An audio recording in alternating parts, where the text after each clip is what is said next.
Hey guys, welcome to another day with Renegade. How about that? So today we're going to be talking about low suction superheat. All right. Now there's a million, well, and I wouldn't say a million, but there's a bunch of different possibilities for this code. And it could be low on Freon. It could have different sensors bad. Coil could be froze up, no airflow. There's a million different reasons.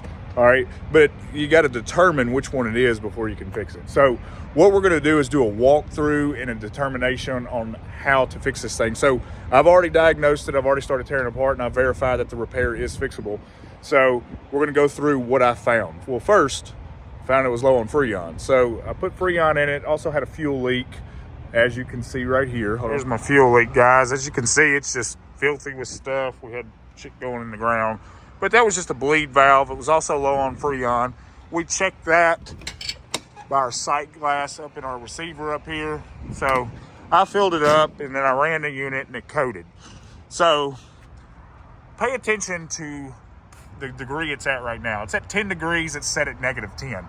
All right. So the first thing I'm going to do when I'm determining what's wrong with this thing is I'm going to check sensor output to make sure all my sensors are working before I go to other issues like airflow and every freaking thing else. You know what I mean? I got to make sure, or it could be clogged up. There could be a million different possibilities, it seems like, for this code, but we're going to start with the basics. So we're going to hit alarm. We see it says low section superheat. We're going to go into menu and we're going to check unit data, go down to refrigeration system menu. All right, refrigeration system. And we're going to start looking at all these sensors. So discharge pressure, discharge temp, suction pressure, suction line temp. All right, pay attention to that when it's at 20 degrees. That's correct. I mean, that should be about right. All right, evaporator pressure. Whoa, what do we got here? We got evaporator outlet temp. Now look at what that says. It says it's 97.7 degrees. But if we go back here, it's only 10 degrees in that box. So that is not plausible. And what that tells me is that we have a faulty sensor inside the box. All right. And it's not going to code for that because the sensor is still electronically working.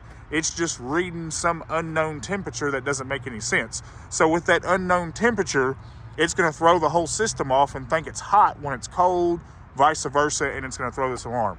So we're going to get into the box, and I'm going to show you where the sensor's at, and we're going to fix that. All right, guys, as you can see, I've already pulled my air head away from the unit.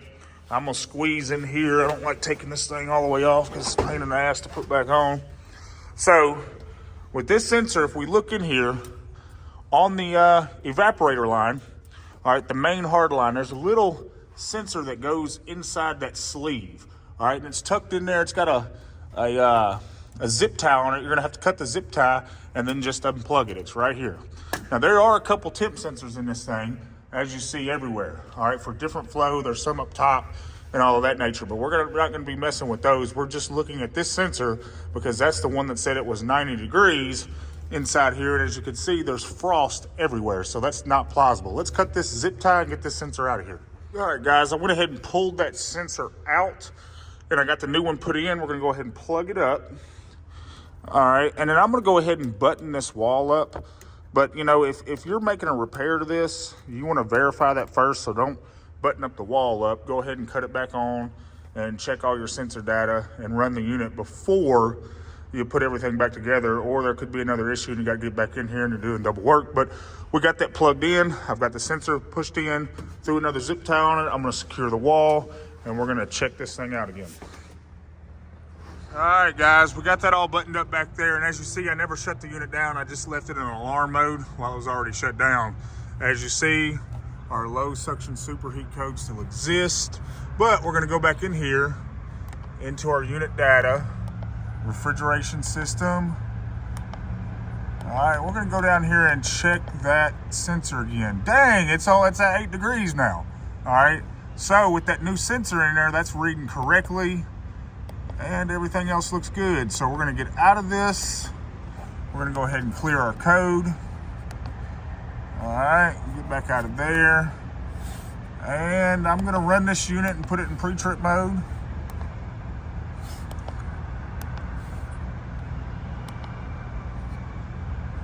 it'll run itself and make sure everything's good.